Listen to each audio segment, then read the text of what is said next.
Les chroniques de l'homme moderne. Une émission qui vous est proposée par Charlie Winshaw. Et le thème du jour est Amour et Internet.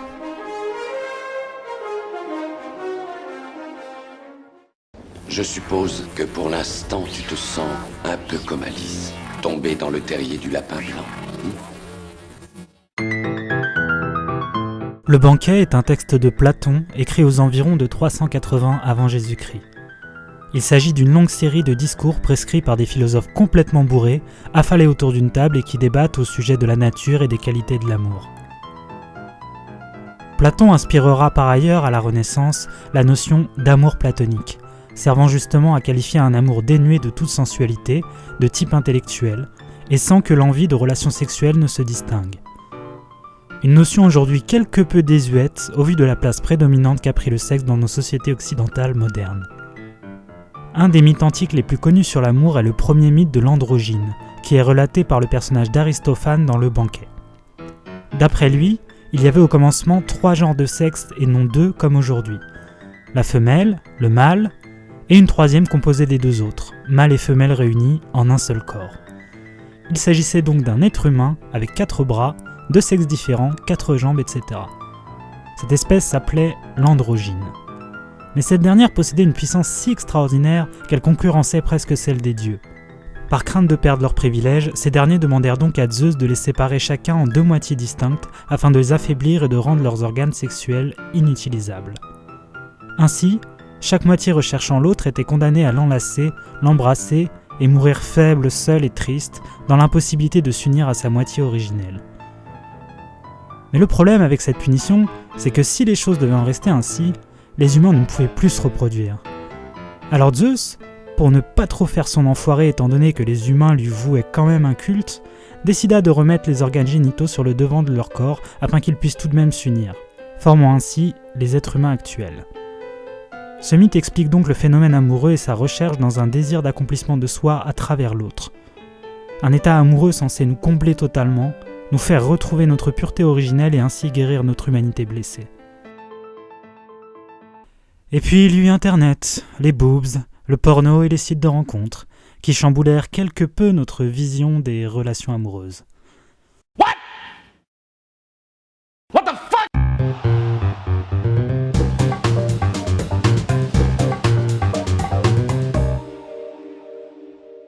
Bonjour à tous et bienvenue dans les Chroniques de l'homme moderne, l'émission qui regarde la société avec un œil louche, mais toujours clairvoyant. Le concept de l'émission est simple, à chaque épisode je vous propose la lecture d'un texte sur le thème du jour, puis une petite réflexion personnelle sur le sujet. Aujourd'hui, nous allons nous intéresser à l'impact d'Internet sur la vie amoureuse de l'homme moderne. Depuis quelques années déjà, les sites de rencontres se sont complètement démocratisés, notamment avec l'arrivée des nouvelles technologies de l'Internet et des applications mobiles. Tinder, Happn, Adopte un mec, pour beaucoup de jeunes adultes célibataires, ces sites sont devenus un moyen habituel de chercher une relation à plus ou moins long terme. Et comme il n'y a pas de sujet tabou chez l'homme moderne et que le sexe est une des composantes essentielles de la vie amoureuse, nous allons également nous intéresser par la suite à l'influence du sexe, de l'érotisme et de la pornographie sur notre société et sur la conception de la vie amoureuse de l'homme moderne. En restant dans les limites de la bienséance, évidemment. Et puis bien entendu, on n'hésitera pas à digresser un peu, voire beaucoup, parce que ça peut pas faire de mal, pour peu qu'on fasse un peu de sport de chambre à côté. Alors les sites de rencontres, c'est de plus en plus utilisé. Les applications, d'ailleurs pour être plus précis, les applications téléphone ont complètement explosé la fréquentation des sites de rencontres parce que c'est simple, parce que c'est facile, parce que c'est géolocalisé maintenant. Donc ça devient de plus en plus simple de trouver l'âme sœur, me direz-vous. Non, peut-être un plan cul, mais l'âme sœur c'est pas si évident que ça et c'est pas les applications de sites de rencontres qui rendent la chose plus facile. Et je me suis rendu compte finalement, en ayant eu quand même pas mal de rendez-vous, je dirais, comme je suis un homme célibataire, en tout cas je le suis partiellement, ça dépend des moments on va dire, mais j'ai eu souvent à utiliser ce moyen de rencontre étant donné que j'ai eu plutôt des courtes relations ces derniers temps, cette dernière année surtout. Du coup ça s'est plutôt mal terminé, comme vous pouvez le voir, puisque je suis tout seul dans une émission où je parle tout seul. Donc voilà. Moi, ce qui me dérange le plus avec ces applications, c'est tout d'abord le concept. Pourquoi ? Parce que le concept, finalement, c'est liker ou refuser en fonction du physique. Et ça pose un premier problème et un premier sujet de réflexion, c'est est-ce que finalement la beauté est le seul critère, et la beauté physique, et surtout la beauté physique sur une photo, c'est-à-dire sur une image figée, étudiée, souvent retouchée, est-ce que c'est le seul critère qui permet d'avoir une relation durable avec quelqu'un ? Eh bien, je me suis rendu compte que pas du tout.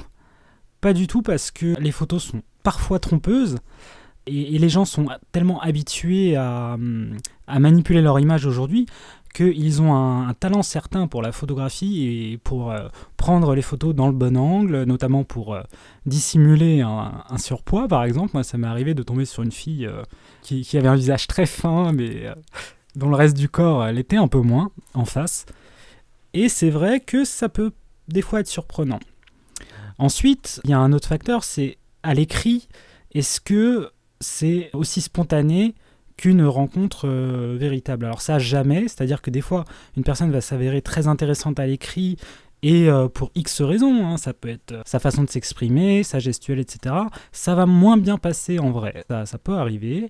Bon, moi, ça, à ce niveau-là, peut-être un peu moins, parce que moi, j'aime beaucoup discuter sur les sites de rencontres avant de voir la personne, enfin, en tout cas, aller dans le fond du sujet, c'est-à-dire que je déteste la superficialité imposée plus ou moins par le coucou ça va, etc. On le connaît. Et j'essaie vraiment d'aller de connaître la personne un minimum avant d'aller la voir et de creuser un petit peu, voir si ça peut coller. Donc voilà, donc ça c'est le premier truc. C'est-à-dire que quand on rencontre une personne, il y a aussi quelque chose, c'est que la beauté physique parfois, alors je ne dis pas que c'est pas important, mais je dis que le charme naturel d'une personne, c'est-à-dire sa manière de s'exprimer, son intelligence et son charisme tout simplement, peuvent complètement faire passer au second plan, on va dire, les critères physiques qu'on peut avoir, etc. En tout cas, c'est mon avis. Moi, je suis quand même assez sensible au charme naturel d'une personne, même si j'ai des standards physiques comme tout le monde à peu près identifiés, c'est-à-dire j'aime bien les filles assez fines, pas trop grandes, voilà. Plutôt des brunes en général, mais ça c'est pareil, il m'est arrivé de tomber sous le charme d'une asiatique, d'une blonde aux yeux bleus, qui était plus grande que moi d'ailleurs, et donc voilà. Mais le fait de choisir uniquement sur une photo de profil et sur le physique au départ, déjà ça fausse un peu, ça nous fait peut-être passer à côté d'une petite meuf sympa, super maline, super charmante, parce qu'elle rentrait pas dans nos standards physiques. Et dans ce système-là, il y a aussi une certaine forme de marchandisation j'ai envie de dire une marchandisation du rapport amoureux, une marchandisation pas de l'amour, mais alors je sais pas comment le dire, mais vous comprendrez. C'est-à-dire qu'il y a un côté très supermarché, il y a un côté, on a un produit, il y a une petite description du produit, on choisit, bon on peut pas le noter à la fin, mais c'est limite, et je pense que ça va bientôt arriver peut-être, hein, on pourra noter après le rendez-vous, voire après une prestation sexuelle, la qualité du produit, et moi c'est ce qui me dérange un peu, c'est-à-dire qu'il y a un souci de spontanéité qui manque, il y a quelque chose d'assez automatique, d'assez commercial là-dedans, qui est très dérangeant.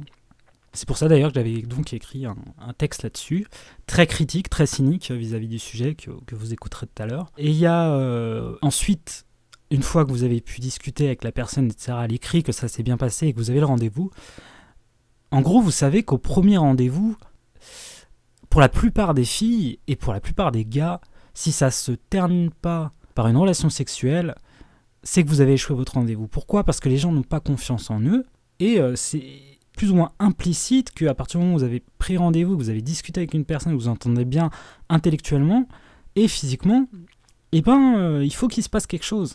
Et c'est de plus en plus vrai, c'est-à-dire que la maxime de « je ne couche pas le premier soir » est de moins en moins appliquée. En tout cas, moi, je ne l'ai pas ressenti, c'est-à-dire que la plupart des filles avec qui j'ai eu un rendez-vous, alors certes, il m'arrivait de vouloir aller chez elles, boire un dernier verre, etc. Mais, contrairement à beaucoup de gens, même si je suis un mec, moi, j'ai une certaine pudeur à ce niveau-là, et je me dis, au premier rendez-vous, ça me dérange un peu. Alors, certains diront que je suis un coincé ou un catholique, ce qui est faux, puisque je suis agnostique, et pragmatique, et cartésien, mais c'est quand même de nos jours, l'acte sexuel est devenu presque le baiser d'aujourd'hui, c'est-à-dire c'est presque le soulier de verre de notre génération, comme dirait un certain personnage de Fight Club. La capote, c'est le soulier de verre de notre génération. On l'enfile quand on rencontre une inconnue. On danse toute la nuit. Et puis on la balance. La capote, je veux dire, pas l'inconnue. C'est devenu un petit peu un passage obligé, même au premier rendez-vous, j'ai l'impression. En tout cas, moi, dans mon expérience personnelle, j'ai connu même une fille qui était pas très fine à ce niveau-là, et c'était clair et net. Et elle me l'a fait savoir, et bon, ça s'est passé le lendemain. Mais le soir même, non, je lui ai dit non et tout ça, et elle s'est un petit peu vexée d'ailleurs. Elle n'a pas compris, on en a discuté. Je lui ai dit que voilà, j'aimais bien me sentir à l'aise, rassuré, discuter, avoir l'impression de partager autre chose, quoi. Pas avoir l'impression, si vous voulez, que je suis obligé de le faire, quoi. Que je suis obligé, sinon ça voudrait dire que la soirée s'est mal passée, qu'on s'est pas entendu, etc. Donc elle avait mal pris, ça l'avait vexé, donc je lui avais expliqué ça. Et au final, après, ça s'était bien passé, hein, jusqu'à la rupture, mais ça s'était bien passé. Et donc, je voudrais pousser un petit coup de gueule à ce niveau-là et dire que les sites de rencontres, c'est sympa, si vous voulez, si vous êtes dans une optique, effectivement, plan cul, comme on dit, parce qu'aujourd'hui, on étiquette, ça c'est pareil, il y a cet aspect encore commercial dans les relations humaines, je veux dire, on étiquette les gens en tant que sex friend, plan cul et je ne sais quoi d'autre. Enfin, c'est pareil avec la sexualité en règle générale. Il y a les homos, les bi, il y a les asexués, il y a tout ça. On étiquette tout le monde, alors qu'au final, chaque personne a une vision de la sexualité, une sexualité propre. Enfin, propre, c'est une façon de parler. Il y a des gens qui font du sexe très sale. Mais, vous voyez ce que je veux dire. Est-ce qu'il ne faudrait pas un petit peu retirer les étiquettes et puis apprécier chaque personne comme elle est dans sa complexité ? Par exemple, dans une vie, on peut avoir des baisses de libido, on peut avoir des envies d'hommes ou de femmes. Il y a des gens qui deviennent homosexuels du jour au lendemain, ou en tout cas qui ont envie d'essayer, qui deviennent homosexuels ou bisexuels. Dites-le comme vous voulez, voilà, c'est ça le problème avec les étiquettes. C'est qu'à un moment donné, c'est des carcans qu'on s'impose, et on met des gens dans des carcans sans cesse. Il faut pas, moi je pense, il faut profiter des choses, il faut être honnête avec la personne. Par exemple, ça sert à rien de se mettre avec quelqu'un, de coucher avec, en sachant très bien que ça restera un plan cul, entre guillemets, et ne rien lui dire. Ça, il y a des gens qui en sont capables, qui vont coucher à côté, etc. Et voilà. Il faut être honnête dès le départ, il faut dire, écoute, là on se connaît depuis peu, bon on a couché ensemble, mais je peux pas te garantir que je t'offre pas l'exclusivité sexuelle. Voilà, moi ça m'est arrivé de le dire, hein. Ça m'est arrivé de le dire d'ailleurs, je pense à une personne en particulier. Parce que voilà, je la connaissais pas assez, et puis à côté, il y avait peut-être une autre fille qui était pas mal non plus, tu vois. Donc faut juste être honnête. Quand on est honnête, bon, ça peut ne pas passer, mais tant pis. Voilà, on a la conscience tranquille, et la plupart du temps, honnêtement, quand on est honnête, même sur ces sujets-là, qui parfois peuvent être un petit peu tabous, entre guillemets, même s'ils le sont de moins en moins, les gens acceptent, les gens sont pas cons, et puis les gens se pensent souvent... Enfin... Les gens peuvent être raisonnables aussi et comprendre ton point de vue, etc. Les gens ne sont pas tous des gros possessifs parce que ça s'est bien passé au premier rendez-vous, donc il ne faut pas hésiter à en parler, je crois. Et donc voilà, c'est ce que je voulais dire sur les sites de rencontres. Il faut rester honnête, il faut rester soi-même aussi, il faut arrêter de se vendre avec des photos incroyables, de se mettre devant des monuments, de faire des duckface. Ça, les duckface, c'est un massacre sur les sites de rencontres. Arrêtez de faire des duckface, les filles, si vous m'écoutez. C'est comme les mecs qui se mettent torse nu, c'est au même niveau. Les duckface, putain, c'est saut 2007, quoi. Non, je rigole, c'est saut Skyblog. Non, mais je plaisante, mais ça, c'est un tue-l'amour. Moi, personnellement, quand je vois une duckface, je zappe. Quand je vois une description de profil qui dure 2 lignes, où c'est pour dire j'aime le shopping, les voyages, machin, putain, il y en a combien qui mettent ça ? On s'en fout. On s'en fout, tout le monde aime le shopping, tout le monde aime les voyages. Mais donne-moi quelque chose qui fasse en sorte d'éveiller ma curiosité. Donne-moi une de tes spécificités.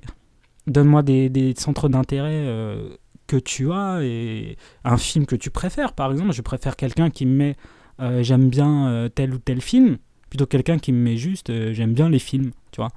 Au moins, bah, ça me donne une petite info, tu vois, vers ce que t'aimes, etc., etc. Donc, description. Je sais que les femmes, en fait, je pense que les femmes, alors j'ai pas étudié, mais je suppose que les femmes prennent moins de temps pour faire leur description de profil, tout simplement parce que l'offre est supérieure à la demande. C'est-à-dire qu'il y a une offre pour les femmes qui est énorme. Il y a beaucoup plus d'hommes sur les sites de rencontres que de femmes, surtout quand ils sont gratuits, évidemment. C'est pour ça que d'ailleurs que comme en boîte, et c'est intéressant à soulever, c'est-à-dire qu'il y a une inégalité sexuelle à ce niveau-là.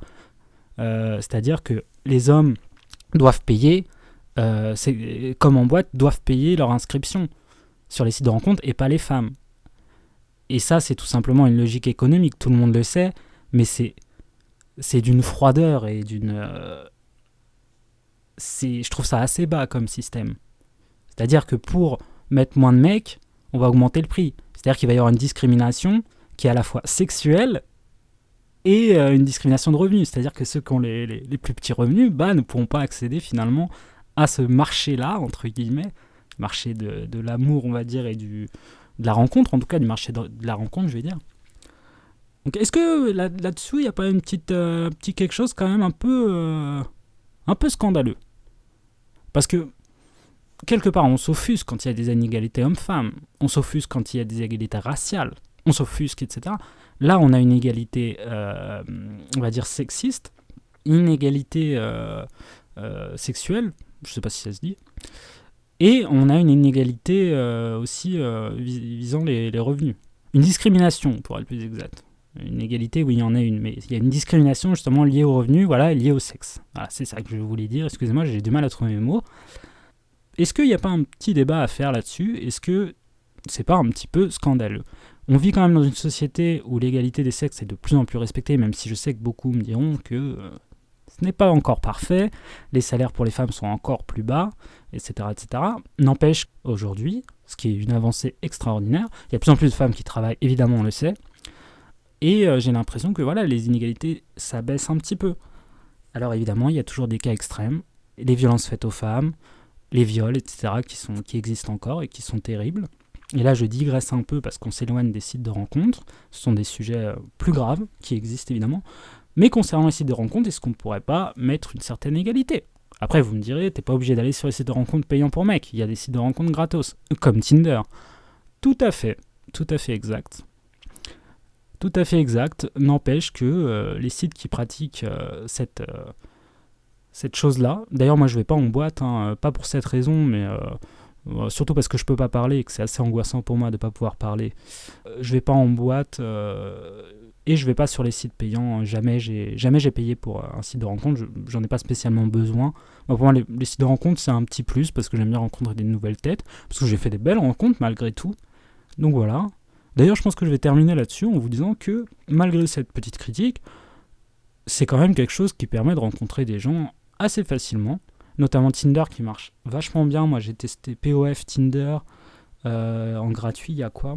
En gratuit il y a POF, je vous le conseille. POF c'est sympa parce que c'est un peu un système de mail et puis c'est pas de la discussion instantanée, du coup les gens prennent peut-être plus le temps à écrire. Il y a POF, Tinder, après je les connaissais pas tous, moi j'ai principalement ces deux là. Il y a Appen qui est pas mal parce que c'est proche de chez vous. Sur Appen j'ai fait une rencontre, sympa. Voilà, c'est les sites que je vous conseillerais. Et donc ouais, je conclurai en disant que voilà, même si bon là je suis assez critique et qu'il y a des choses qui sont très critiquables dans les sites de rencontres, il y a quand même toujours des belles rencontres parce qu'il y a des gens comme vous, comme toi, comme moi, qui sont célibataires. Tu l'es peut-être pas d'ailleurs, toi qui écoutes la vidéo, mais tu risques de l'être bientôt car les couples ne durent pas forcément éternellement aujourd'hui. Enfin j'espère pas pour toi, mais ça peut t'arriver, ne nous voilons pas la face. Eh ben, je crois que voilà, il y a de tout sur les sites de rencontres. Évidemment, il y a des gens qui cherchent que du cul. Il y en a beaucoup. Je dirais qu'il y en a quand même pas mal. Alors, c'est plus ou moins avoué, mais ça se sent en général. Ça sent le cul. Et il y en a aussi beaucoup qui sont là pour faire des rencontres, pour se laisser surprendre, qui mettent pas forcément d'étiquette sur les gens qu'ils vont rencontrer, qui se disent pas ouais, non, lui, c'est un mec de Tinder et il va penser qu'à me baiser. Ouais, elle, c'est une meuf de Tinder, c'est une grosse salope. Non, il y a des gens qui se disent, voilà, elle est sur Tinder, moi aussi. Peut-être qu'elle est tranquille, peut-être qu'elle pense pas cocu, peut-être qu'elle est ouverte à autre chose. Et il y a des gens qui sont ouverts à autre chose complètement. Il y a des gens qui vont sur le cul, qui sont étonnés peut-être pas de tomber amoureux, mais en tout cas d'être intéressés au-delà de ça. Ou en tout cas, oui, aussi de tomber amoureux. Il y en a qui tombent amoureux sur ces sites-là aussi. Moi, ça m'est pas arrivé. Moi, je tombe difficilement amoureux. Mais donc voilà. Donc je conclurai là-dessus. Et je vous souhaite une bonne lecture. Maintenant, je vais vous laisser avec Homme célibataire, mode d'emploi, qui est un texte de mon cru. Et j'espère que ça vous fera un peu marrer. Alors c'est de l'humour très noir, cynique, je précise. Mais je suis un grand disciple de Diogène. Pour ceux qui ne connaissent pas Diogène, c'est un philosophe cynique qui vivait dans une jarre et qui s'amusait à frapper tous les passants athéniens pour leur prescrire de la philosophie à coups de bâton. Et qui avait des citations sympas. Alors j'en ai pas sur moi, mais regardez Diogène, la philosophie de Diogène, qui est un des précurseurs du cynisme, si je ne m'abuse, qui est un courant de philosophie et pas juste un caractère. Et c'est très intéressant, un peu de philo de temps en temps, ça peut pas faire de mal. Voilà, et on se retrouve tout de suite après pour un thème plus axé sur la sexualité, on va dire sur l'utilisation de la sexualité dans notre société, sur le porno notamment. J'ai quelques statistiques que je vous montrerai tout à l'heure qui sont très très intéressantes, voire inquiétantes. Donc voilà, je vous souhaite une bonne écoute, j'espère que ça vous fera marrer, que ça vous plaira, vous verrez, c'est un petit peu cynique. A tout de suite. Homme célibataire, mode d'emploi. Lavez-vous de tout soupçon. Cirez vos cheveux, votre veste en cuir et vos chaussures, dans l'ordre que vous le désirez. Broyez vos idées noires, noyez-les dans l'eau de toilette, puis tirez la chasse. Passez-vous de la pommade et brossez-vous dans le sens du poil, toujours dans le sens du poil. Couvrez-vous de luxure, découvrez vos ridicules, prenez-en l'habitude. Prenez des selfies, likez, postez, suivez, pokez, hashtaguez, matchez. Apprenez que vous cultiver est une cause infertile, mais que la pratique du culturisme porte toujours ses fruits. Ne dites plus chômeur, mais préférez la formule chercheur émérite dans le domaine de l'emploi. Une fois arrivé sur les lieux du rendez-vous, si vous n'êtes pas seul avec votre futur ex-dulciné et qu'il y a du monde au balcon, soyez furtif lorsque vous plongerez dans son décolleté afin de ne pas faire de vagues. Les juges apprécieront. Offrez-lui un verre, puis deux, et si elle l'avale cul sec, ne vous offusquez pas. C'est une célibataire endurcie. Évitez les punchlines audacieuses du style « Appelle-moi mon chéri et je te ferai goûter ma cerise ». Cela ne ferait que vous mettre dans l'embarras. Riez, souriez, soignez-la sans être trop niais. Parlez sans logorer, mais buvez ses paroles à grande gorgée. N'ayez jamais l'air saoulé, même si la dame est saoulante. Ayez l'air tout au plus enivré par ses paroles. Soyez intéressé ou faites semblant de l'être. Soyez intéressant ou faites semblant de l'être. Soyez vous-même ou faites semblant de l'être. Souriez, vous êtes filmé. Vendez-vous mais épargnez-la de vos soucis. Capitalisez un maximum de sympathie. Gardez à l'esprit que vous n'êtes qu'un produit de plus sur le marché ultra concurrentiel de l'amour. Offrez-vous, ne demandez jamais rien. Faites en sorte de paraître rentable, proposez une relation durable, solide et stable, du moins le temps d'une nuit. Payez le verre, le taxi, l'hôtel, tout ce que vous pourrez. Pas par galanterie, non, mais simplement pour exhiber votre argenterie. Souriez, vous êtes pigeonné. Vérifiez que votre poids est d'origine contrôlée ou s'il s'agit d'un synthétique bonnet D au visage botoxé. Enrobez le tout de flatteries et de niaiseries consensuelles, payez le taxi, payez l'hôtel. Faites votre plus belle parade nuptiale, emballez-la. Faites de même avec votre sexe. Expédiez le tout en moins de 20 minutes, car comme le dit la formule consacrée, qui veut aller loin, ménage sa monture. Souriez, vous êtes baisé. Faites-lui un bisou, offrez-lui une clope. Apportez-lui le petit déjeuner si le service rendu vous a satisfait. Soyez aimable, n'oubliez pas de laisser un commentaire sur la qualité de sa prestation, elle appréciera. Étiquetez soigneusement votre relation selon la date de péremption indiquée, coup de foot, coup de pine, copine, maîtresse, sex-friend, plan cul, salope, etc. Raccompagnez-la à sa voiture, réceptionnez ou non le SMS de retour, donnez confiance à la cliente en assurant le service après-vente, texto, appel téléphonique, relations épistolaires pour les plus old school. Souriez, vous êtes maqué. Important, ne soyez pas vous-même. Personne ne vous aimera pour ce que vous êtes. Personne n'aime les sensibles, les marginaux, les imparfaits, les anormaux. Soyez stratégique. Vendez du rêve, consommez-le rapidement et jetez le tout dans la boîte à outils. Consommez un maximum de pizza, de Nutella et de cigarettes. Déprimez, puis passez à autre chose. Si malgré tout cela une relation durable n'est à s'installer, ne pas cocu se fier, ne pas la cocufier, ne pas lui faire cocu, même si elle a le cul fier. Mais surtout, ne soyez pas spontané, et par pitié, ne vous risquez pas à aimer.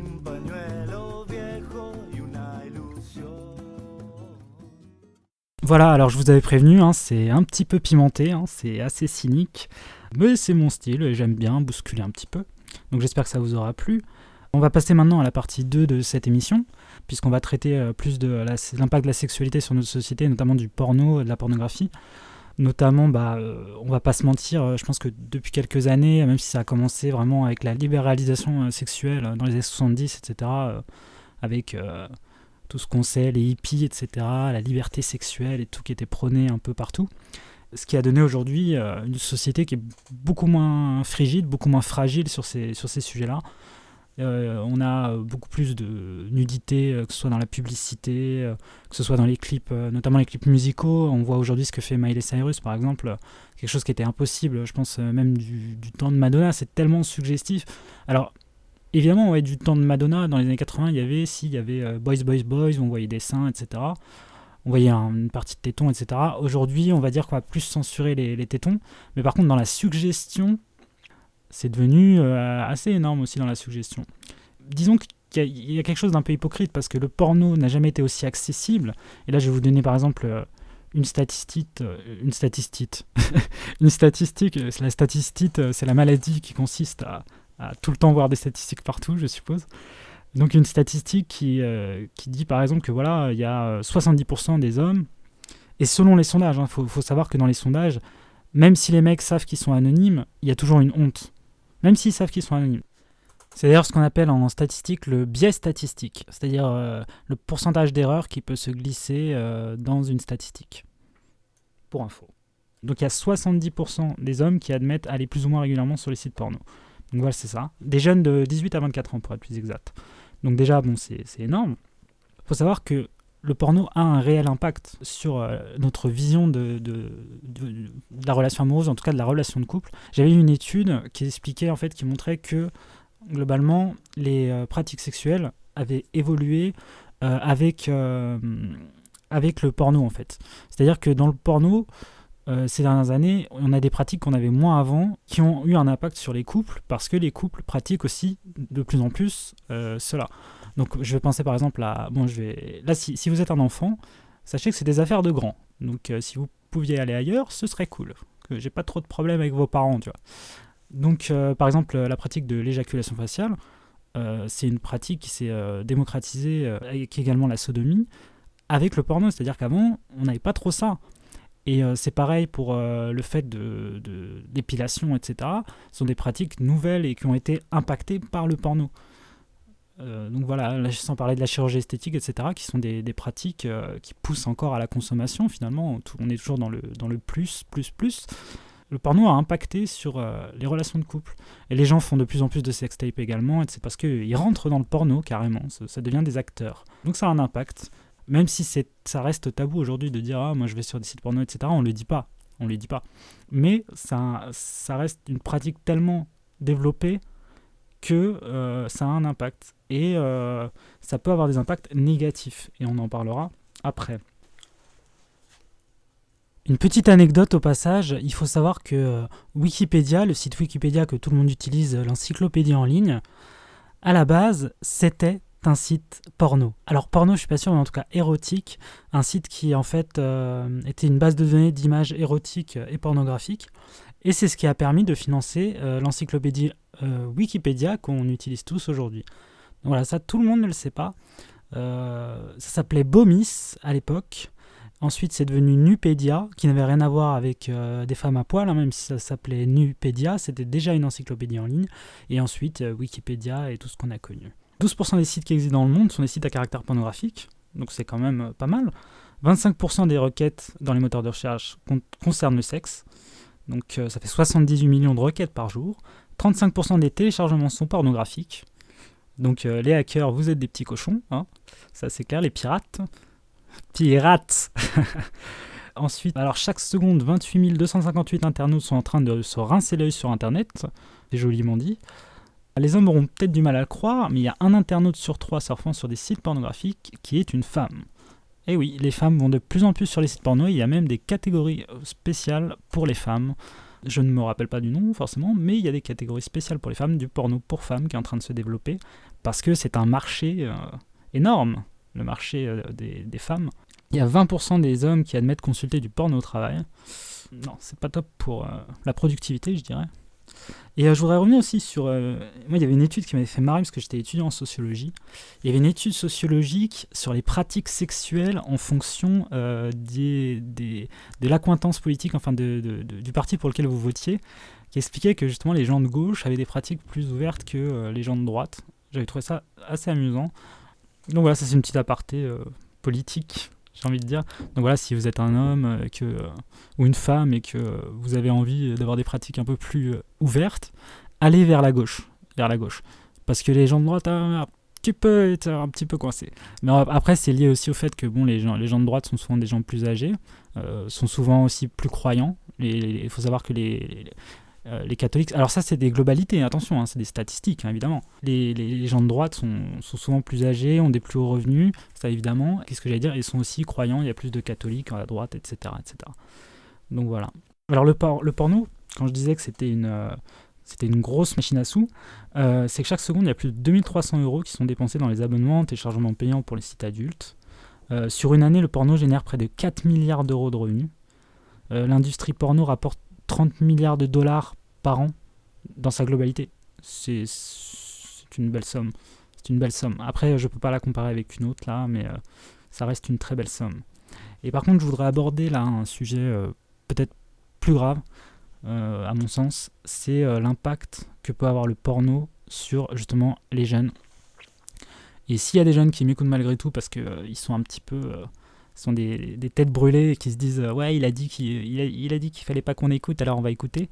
Je vous le dis clairement, le porno c'est le contraire de ce qu'il faut faire dans la vie réelle. C'est peut-être pas le contraire, mais surtout le porno qu'on a aujourd'hui, je veux dire le gonzo, etc. Le gonzo, c'est des scènes très très courtes où en fait la nana arrive, il y a un canapé et puis ça bourrine. Ça c'est n'importe quoi. Donc voilà, le porno est un très mauvais prof de sexe pour les jeunes. Et oui, dans les statistiques, j'ai un truc qui va sûrement en scandaliser beaucoup, mais c'est comme ça. C'est que la moyenne d'âge du premier visionnage de contenu pornographique sur Internet, la moyenne d'âge de visionnage du premier contenu il va falloir que je me concentre là. La moyenne d'âge... Voilà, c'est un truc important. La moyenne d'âge de la première... Alors, ouais, on va faire simple. En moyenne, un enfant à 11 ans quand il visionne pour la première fois du contenu pornographique sur Internet. Voilà, j'ai eu du mal à le dire parce que c'est... Moi, ça me scandalise un peu. Qu'en moyenne, aujourd'hui, un gamin de 11 ans puisse tomber genre sur des gonzos, sur des trucs comme ça. Parce que c'est hyper complexant pour un enfant. Que ce soit une femme ou une petite fille d'ailleurs, pardon, excusez-moi, ou un petit garçon, parce que 11 ans c'est un petit garçon, une petite femme, c'est hyper complexant. Et ça n'annonce, c'est pas forcément très structurant pour la suite. C'est plutôt inquiétant de voir qu'à 11 ans, et voilà, c'est plutôt inquiétant. Moi j'en ai consommé très jeune aussi, parce que j'ai eu accès tout simplement, et que je suis curieux, et que voilà, et que tout ce qui est interdit quand on est gamin, on va aller voir. Et quand sur un site vous avez un pictogramme qui vous dit tu veux entrer ou tu veux sortir, même à 7 ans et demi, tu sais que si tu as envie de regarder, il faut que tu dises non. Tu peux mentir. Un gamin de 3 ans est capable de mentir. Donc voilà. Et à un moment donné, oui, voilà, il demande si tu as 18 ans, non, mais si tu n'as pas de protection parentale, que tes parents aujourd'hui, tu es inconscient. Tu sais pas ce que tu fais. Tu t'imagines pas l'impact que ça peut avoir par la suite sur la sexualité d'un gamin, je pense. Donc voilà, donc déjà, on a les complexes qui peuvent être liés à la taille de certains acteurs, et vous comprendrez très bien, poitrine de certaines actrices, etc. Enfin, à la façon dont c'est fait, je ne vais pas rentrer dans les détails, ça sert à rien, mais on sait bien que pour un gosse, c'est dangereux. Et après, sans langue de bois, on va pas se mentir, je pense pas que ça favorise l'abaissement du harcèlement de rue, des agressions sexuelles, etc.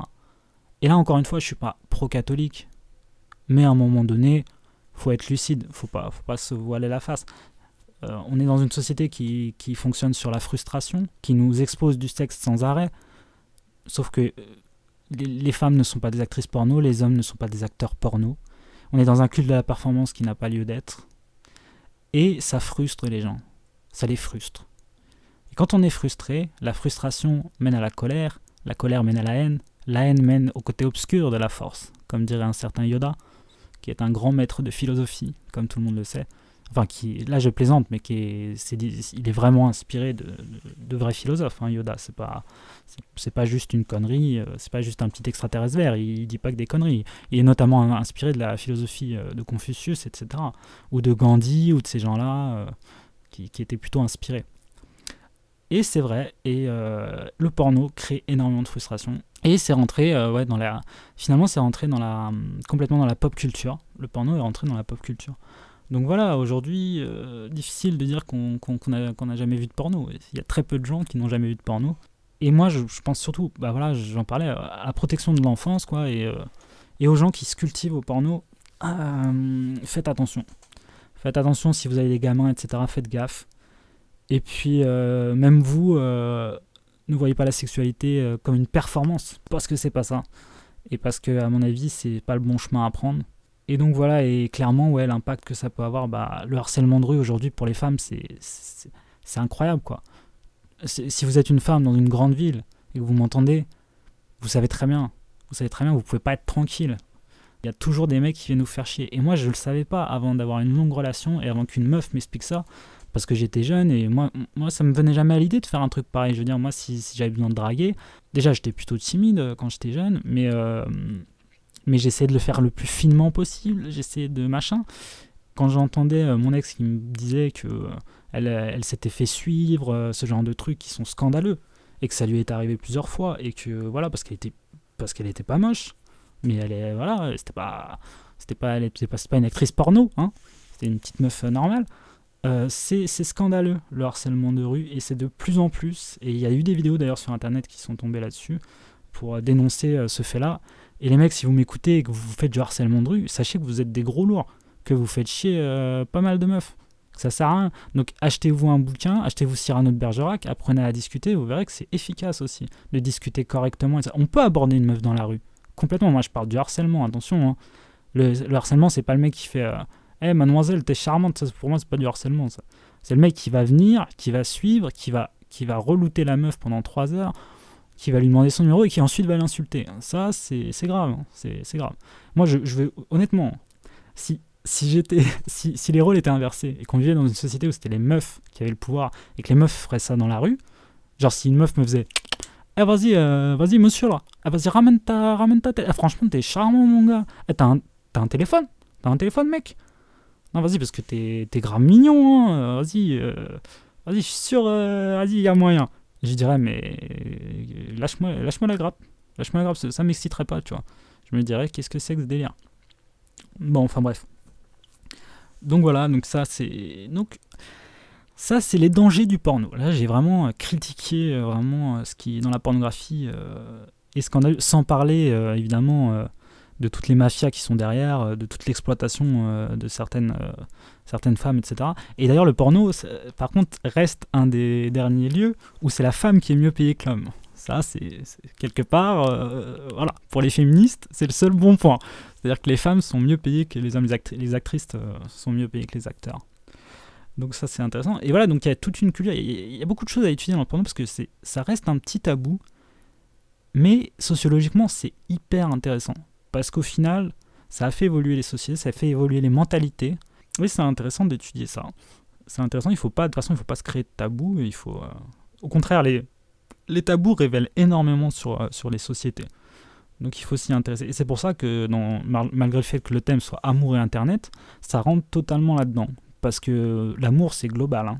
L'amour, c'est le sexe, c'est les sentiments, c'est tout ce que vous voulez. Donc je trouvais que c'était important de parler de porno, parce que ça prend beaucoup de place aujourd'hui, et ça met la pression à beaucoup de gens, je pense. Le porno met des pressions sur beaucoup de gens, influence énormément le rapport qu'on a au sexe, le rapport qu'on a même, peut-être pas à l'amour, mais le rapport qu'on a au sexe, même si comme j'ai dit, ça rentre en globalité. Et donc voilà, là je pense qu'on en a assez parlé, hein, je me suis bien lâché, j'ai balancé tout ce que j'avais. Je pense que ça plaira pas à certains, il y aura toujours des gens pour me dire « Ah, quitter pour parler de ça, nani nanan, ouais, t'es un pervers parce que tu parles de ça. » Rien à foutre. Je sais que ça fait partie de la vie de la majorité des Français, j'en parle. Voilà, j'ai aucune honte à ça. Et je vais vous dire une chose, c'est pas parce que là vous voyez pas mon visage ou quoi que dans la vie de tous les jours j'en parle pas. Parce que ça fait partie de la vie. Moi j'y vais sur les pornos. Et voilà, j'essaie de rester lucide malgré tout. Et après, de toute façon, chacun fait ce qu'il veut. Honnêtement, il n'y a pas à dire, mais il faut être vigilant parce que il faut savoir que derrière tout ça, il y a un commerce, il y a un business qui vous veut pas forcément que du bien et qui s'en fout d'ailleurs que vous ayez mal tant que vous payez, etc., etc. Il s'en fout que vous soyez frustré, il s'en fout que vous soyez complexé, il s'en fout. Ce qu'il veut, c'est que vous consommiez principalement. Et ça vaut pour le porno, ça vaut pour beaucoup d'autres domaines. Il faut rester vigilant, c'est comme ça. Voilà, bah, je pense que là, j'ai beaucoup parlé. J'ai fait beaucoup de morale. Donc après, je vais parler des points positifs du porno, finalement. Parce qu'il y a des points positifs. Et oui. C'est-à-dire qu'aujourd'hui, le porno évolue. Comme je vous disais, il y a du porno pour femmes. Il y a du porno très soft. Il y a du porno presque respectueux de la femme. Presque, j'ai bien dit. Il y a par exemple Ovidie. Je voudrais parler d'Ovidie parce que c'est une actrice porno qui justement milite pour des films. Alors notamment, j'ai vu, je crois qu'elle a fait un reportage sur France 3 qui était assez vachement bien, où elle interrogeait des acteurs porno qui parlaient honnêtement de ça et qui vous disaient la même chose que moi. Le porno, c'est de la merde. C'est vraiment, on est vraiment des acteurs. On n'est pas juste des performeurs. On est des performeurs, des acteurs. Mais c'est pas la réalité, donc n'y croyez pas. Il y avait un type qui disait ça, un acteur porno.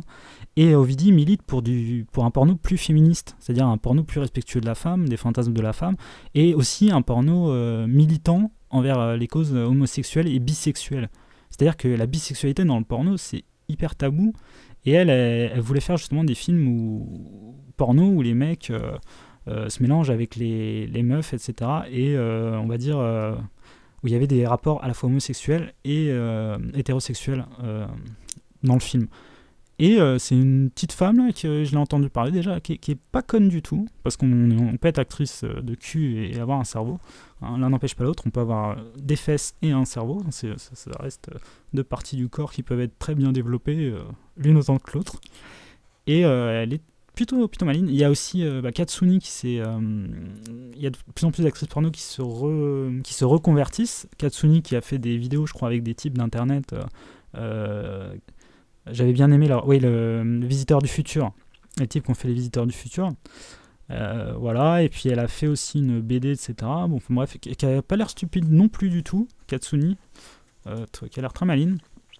Et voilà, bon, il y a des reconversions, évidemment, il y en a, j'ai envie de dire que c'est des reconversions comme Clara Morgan qui sont un peu pitoyables, j'ai envie de dire, parce que Clara Morgan, elle est restée dans le même délire, mais tout en disant « Ah non, je suis plus une actrice porno, mais je fais des photos de charme et tout », alors que Katsuni et Ovidie sont dans quelque chose qui est quand même plus intellectuel, qui quelque part font avancer les mentalités, dans le sens où les gens peuvent pas se dire « Ouais, c'est une actrice porno, donc c'est une salope, et donc elle est conne ».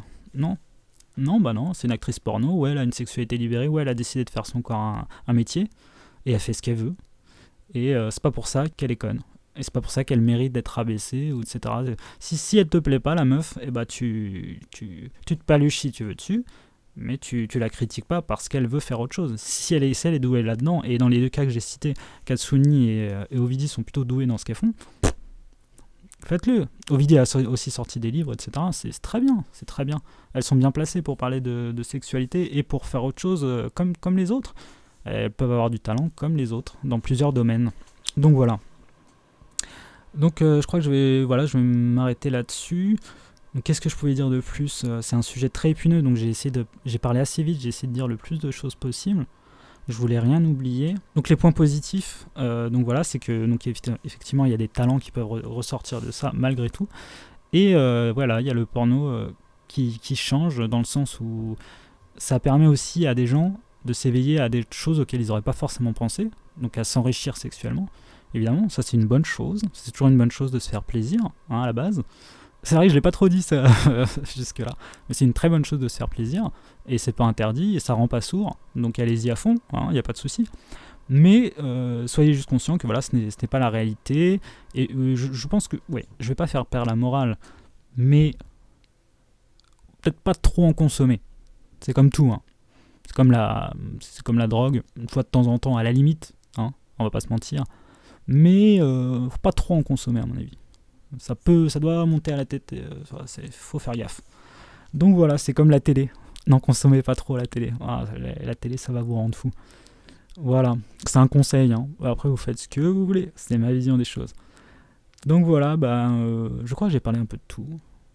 Je vais réécouter, voir si c'est bien. Puis je vais vous laisser là. Et j'espère que l'émission vous a plu. Si l'émission vous a plu, soutenez-moi, hein. Un petit pouce vert, etc. Si vous n'êtes pas d'accord avec ce que j'ai dit, débattez.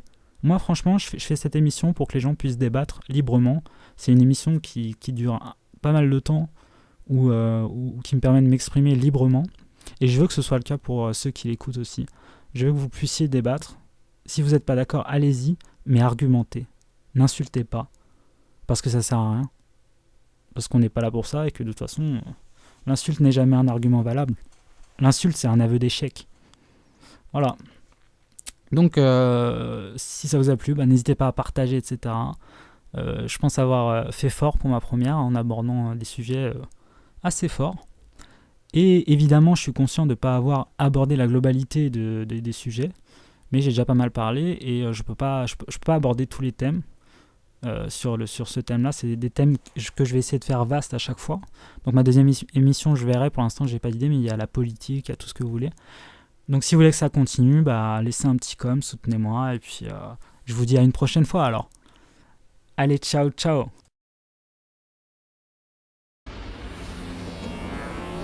Je vais te dire pourquoi tu es là. Tu es là parce que tu as un savoir que tu ne t'expliques pas, mais qui t'habite.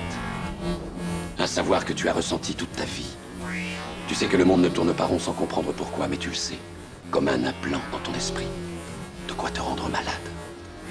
C'est ce sentiment qui t'a amené jusqu'à moi.